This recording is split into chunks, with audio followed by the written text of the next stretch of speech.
The roast beef was perfectly cooked, but I could barely taste it. Sunday dinner at my parents' house had always been a performance. Mom's carefully arranged table settings, Dad's practiced anecdotes about the business, my brother Marcus's strategic laughs at all the right moments. But tonight felt different. The air was thick with anticipation, like everyone knew something I didn't. I was pushing peas around my plate when Dad cleared his throat. That sound, I'd heard it 1,000 times before big announcements. Usually about quarterly profits or new acquisitions. Never anything good for me. "Emily," he said, setting down his wine glass. "We need to discuss the future of Harrison Global." I looked up, meeting his eyes across the mahogany table that had witnessed 25 years of family dynamics. The same table where he'd once told me I was too emotional to handle client meetings. Where he'd suggested I stick to administrative work despite my MBA from Wharton. "What about it?" I kept my voice neutral, even as my stomach tightened. "Your brother has shown exceptional leadership potential." Dad smiled at Marcus, who sat straighter in his chair, preening. "He's landed 3 major accounts this quarter alone. The board agrees. It's time to start the succession planning." Mom beamed, reaching over to squeeze Marcus's hand. "We're so proud of you, honey." I took a slow sip of water, letting the ice clink against my teeth. 3 major accounts. They didn't know those accounts had come from my quiet work behind the scenes, my late nights restructuring proposals, my relationships carefully built over years. "Marcus will take over as CEO within the year," Dad continued. "It's the right move for the company. You understand, don't you, Emily? You're just too soft for business, too hesitant. Business requires decisive action." Marcus smirked slightly. "Don't worry, sis. I'll find a place for you somewhere in the company. Maybe in HR. That seems more your speed." I set my fork down carefully, the silver making no sound against the fine china. They had no idea that while they'd been dismissing me as the soft daughter, I'd been building something of my own. Something that would make their 3 major accounts look like pocket change. "Excuse me," I said quietly, standing. "I need to make a call." "Emily," Mom started, her voice carrying that familiar note of disappointment. "Don't be dramatic. This is a family dinner." I smiled, the kind of smile that comes from knowing something they don't. "It's just a quick business call. I'll be right back." Outside on the wraparound porch, the summer evening hummed with cicadas.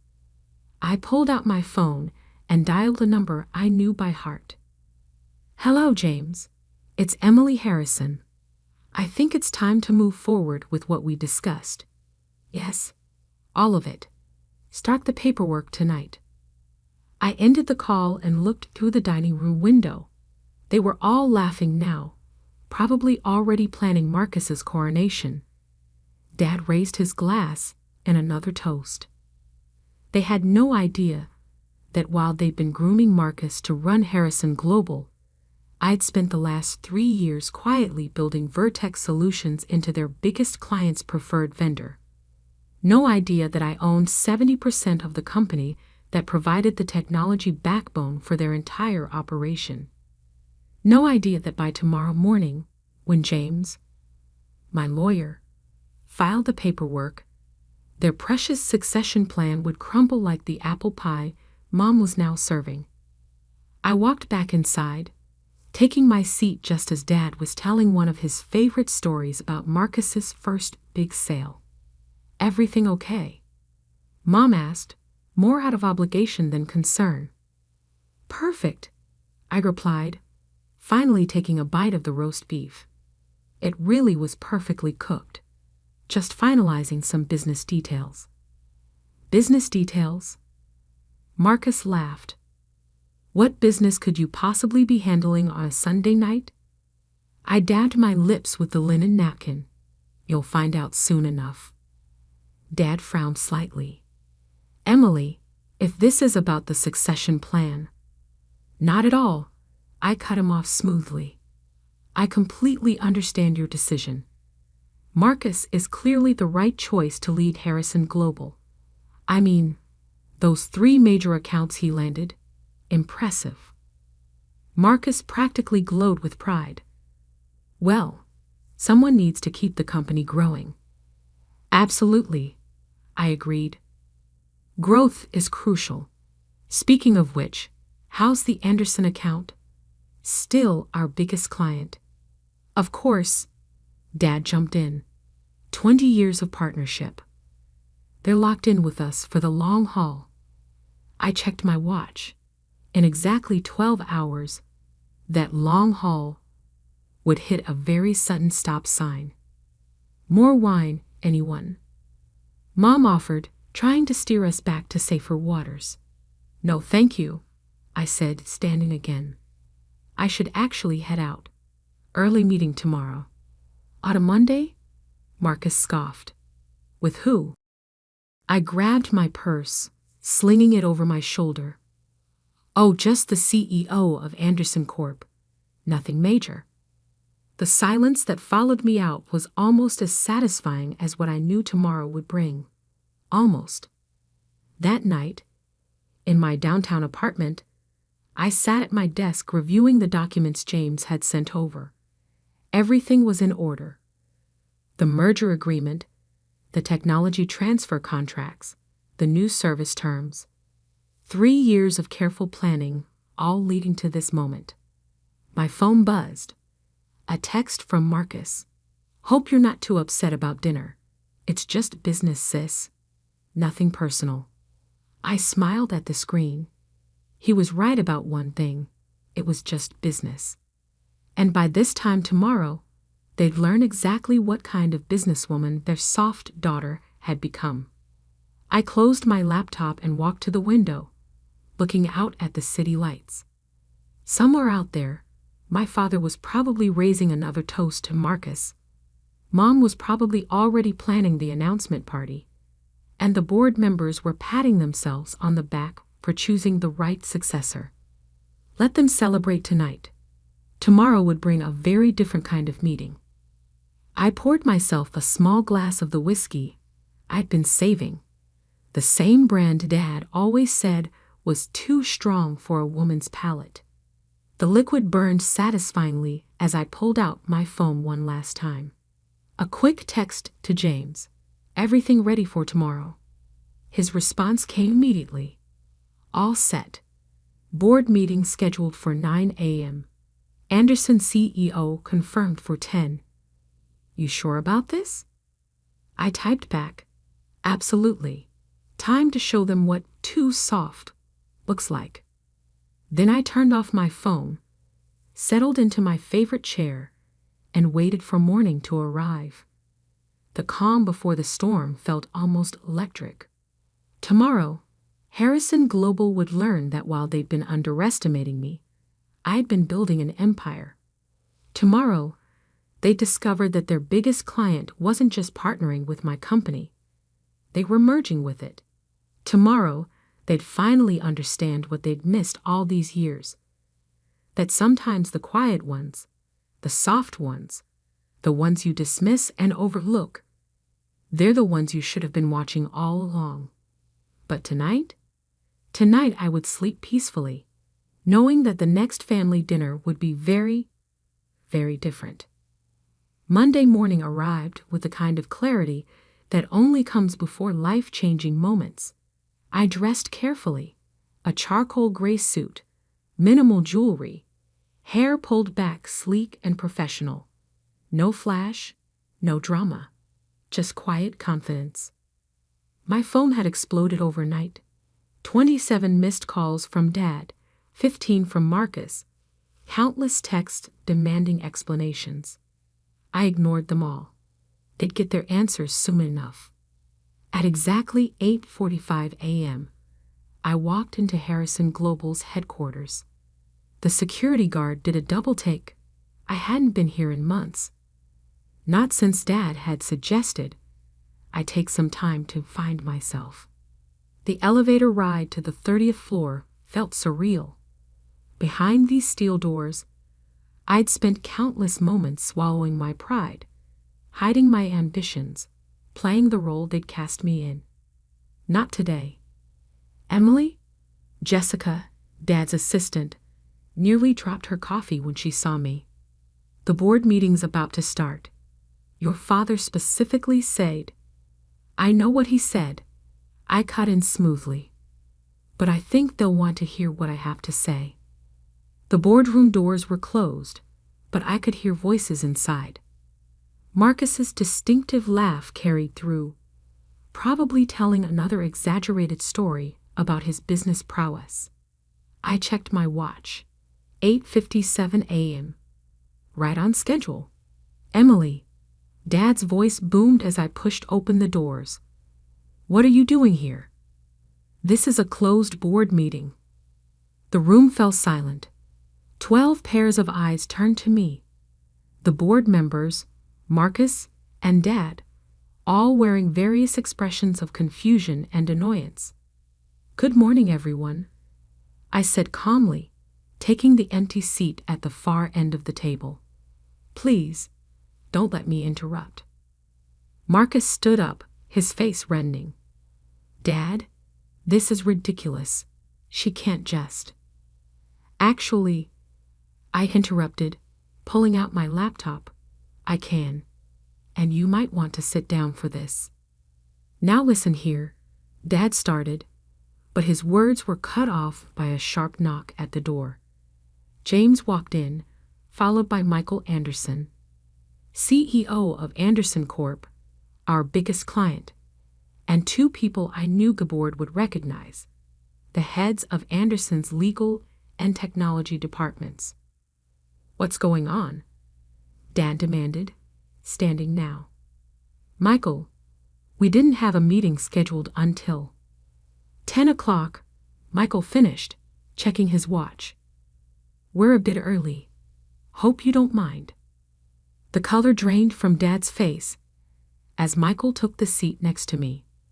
The others remained standing, creating a powerful visual I knew wouldn't be lost on the board. Emily, Dad's voice had dropped to a dangerous whisper. What have you done? I opened my laptop, connecting it to the room's display screen. Why don't I show you? The first slide appeared. Vertex Solutions logo alongside Anderson Corp.'s with the merger announcement date.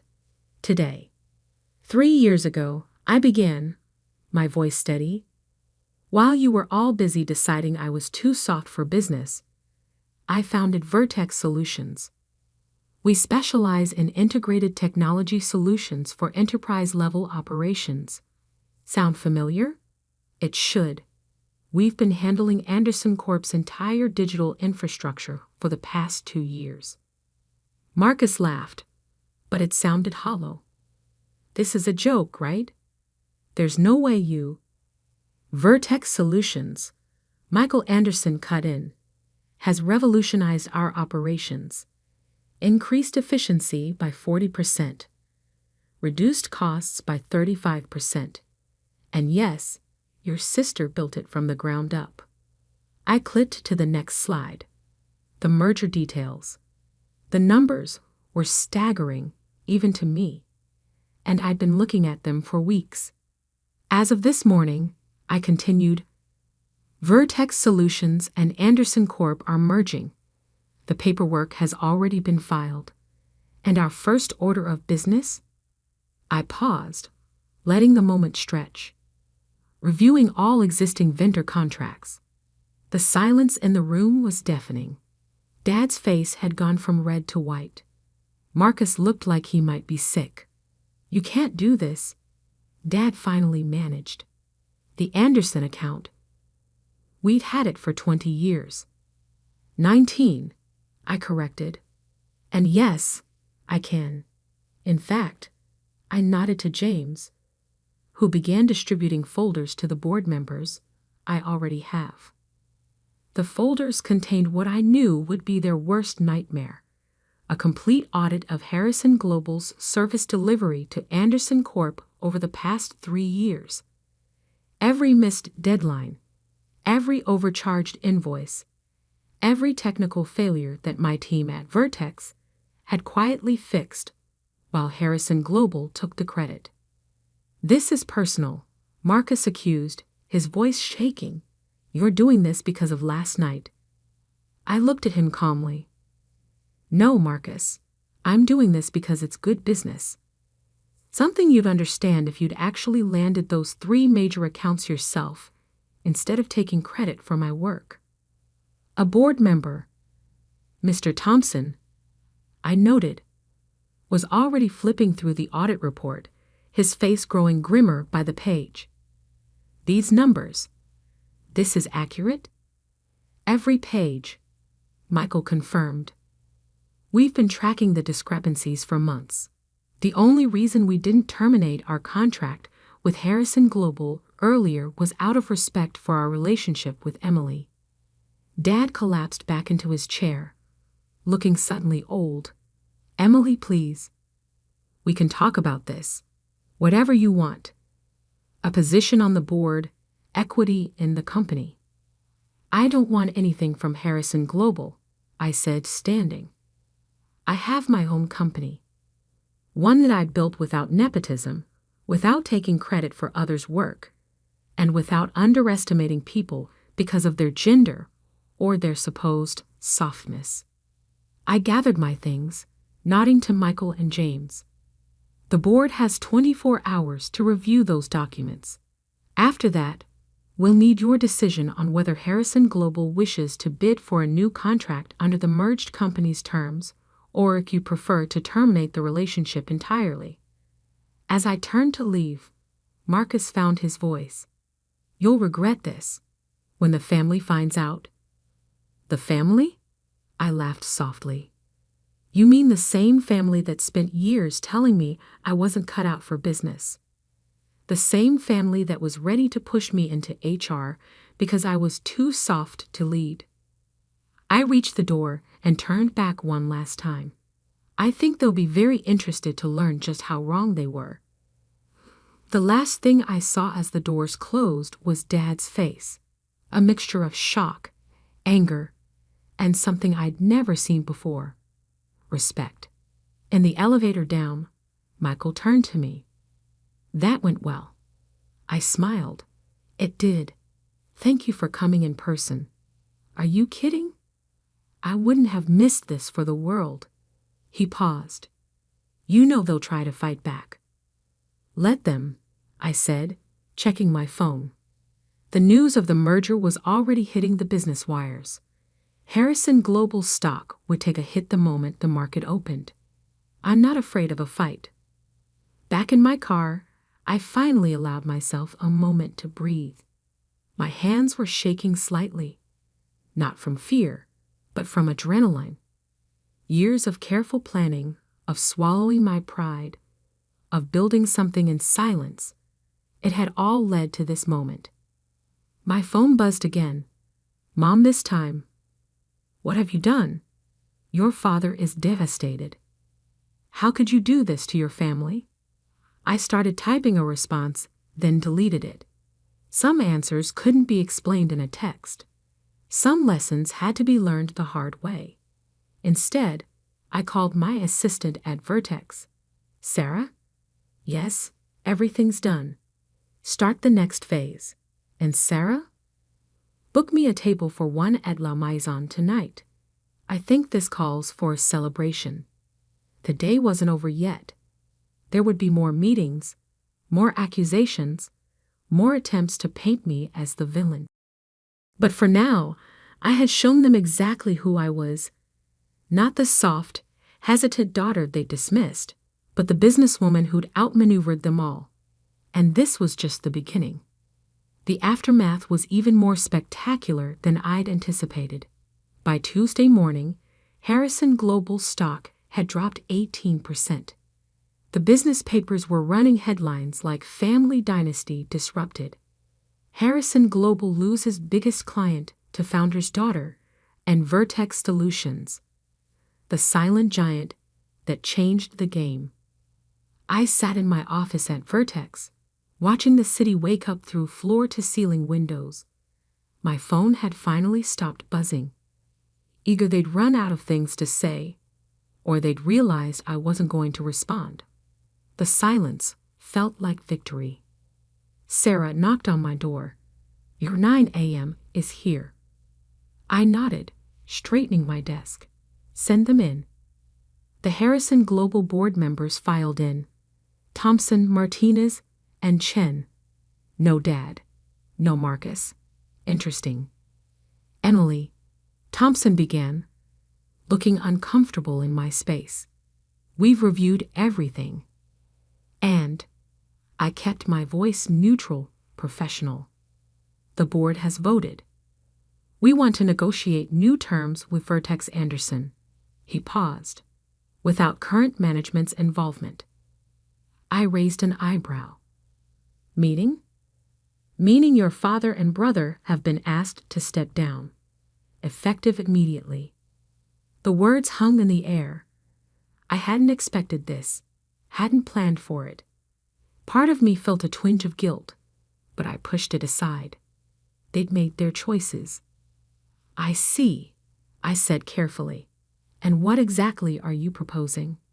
Martinez leaned forward. "We want to discuss a potential merger. Harrison Global and Vertex Anderson. Combined resources, shared leadership." I almost laughed. "You want me to save the company?" "We want to survive," Chen said bluntly. "Your father's leadership style, it's outdated. The board should have seen it sooner." I stood, walking to the window. Below, I could see the Harrison Global building, the same building where I'd been told countless times I wasn't good enough. "No," I said finally, turning back to them. "No." Thompson looked shocked. "Emily, this could be an incredible opportunity. Harrison Global needs to learn to stand on its own," I cut in. "Without nepotism, without relying on family names. I'm happy to negotiate fair contract terms for future business, but a merger? No." They left looking defeated, but I felt lighter. This wasn't about destroying Harrison Global. It was about forcing change. That afternoon, I received an unexpected visitor. "Mom." "Security called," Sarah announced. "Your mother's downstairs. Should I send her up?" Mom looked out of place in my modern office, clutching her designer handbag like a shield. Her eyes took in everything. The views, the sleek furniture, the clear signs of success she'd never bothered to notice before. "So this is where you've been hiding," she said, attempting her usual dismissive tone but failing. "Building, Mom. Not hiding." She sat down, smoothing her skirt. "Your father's devastated. The board, they're forcing him out. Your brother too. Is this what you wanted?" What I wanted? I felt years of suppressed anger rising. What I wanted was for my family to see me, to acknowledge my capabilities, to stop treating me like I was somehow less because I didn't fit Dad's idea of a business leader. "We were protecting you." "No," I cut her off. "You were controlling me." "There's a difference." She fell silent, looking at the magazine on my desk, my face on the cover, the headline reading "The Silent Revolution. How Emily Harrison Changed the Game." "I don't even know who you are anymore," she whispered. "That's the problem, Mom. You never did." After she left, I called James. "How's it looking?" "Harrison Global's board is in chaos. They're announcing your father's retirement tomorrow, spinning it as a planned succession. Marcus is being quietly let go." I closed my eyes. "And the family?" "Your cousins have been calling. Apparently, There's a lot of money tied up in Harrison Global stock. They're not happy. They'll survive, I said, though the weight of it all was finally hitting me. That evening, I drove to my parents' house. The same house where just days ago they'd announced my brother's succession. The same dining room where they'd dismissed me one final time. Dad opened the door before I could knock. He looked older, tired, but there was something else in his eyes. "Emily," he said softly, "I suppose we need to talk." Inside, the house was quiet. No Mom, no Marcus, just me and the man who'd spent years underestimating me.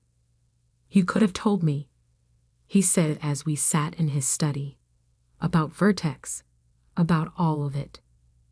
Would you have listened?" He was quiet for a long moment. "No," he admitted finally. "I wouldn't have believed it. That's the problem, isn't it?" I nodded, feeling tears threatening but holding them back. "You never saw me, Dad. Not really." "I saw what I wanted to see," he said. "A daughter who needed protection. Instead," he gestured vaguely at me, "instead you were building an empire right under my nose." "I learned from watching you," I said. "Every mistake, every success. I just did it differently." He picked up a photo from his desk, me at graduation, young and hopeful. "The board's right, you know. I'm done. Harrison Global needs new leadership." "I know. Marcus," he sighed heavily. "He's not taking it well. He never earned it, Dad. Any of it." We sat in silence for a while, the weight of years of misunderstanding between us. "I'm proud of you," he said finally, the words sounding strange from his lips. "I know it doesn't matter now, but I am." I stood to leave, pausing at the door. "It matters, Dad. It's just too late." The next few weeks were a blur of meetings, press conferences, and reorganization. Harrison Global announced its new leadership. Young, diverse, merit-based. Their stock began to recover. Marcus left the country, reportedly traveling in Europe.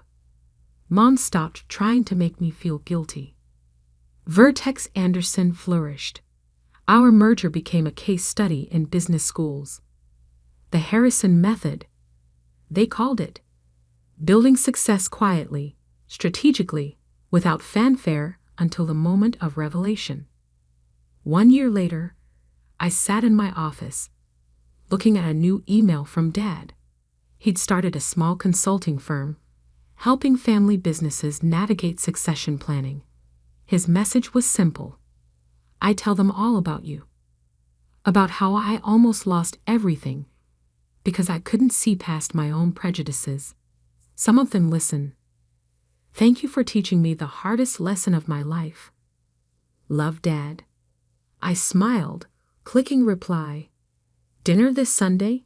Just us." His response came quickly. "I'd like that." As I looked out at the city skyline, I thought about that Sunday dinner a year ago. The daughter they thought was too soft had turned out to be the strongest of them all. Not through force or drama, but through quiet determination and strategic patience. Sometimes the best revenge isn't about destroying what others have built. It's about building something better yourself. Something so undeniable that they have no choice but to finally see you for who you really are. I picked up my phone and dialed. "Sarah, clear my schedule for Sunday evening. I'm having dinner with my father." It wasn't forgiveness, not exactly, but it was something like progress.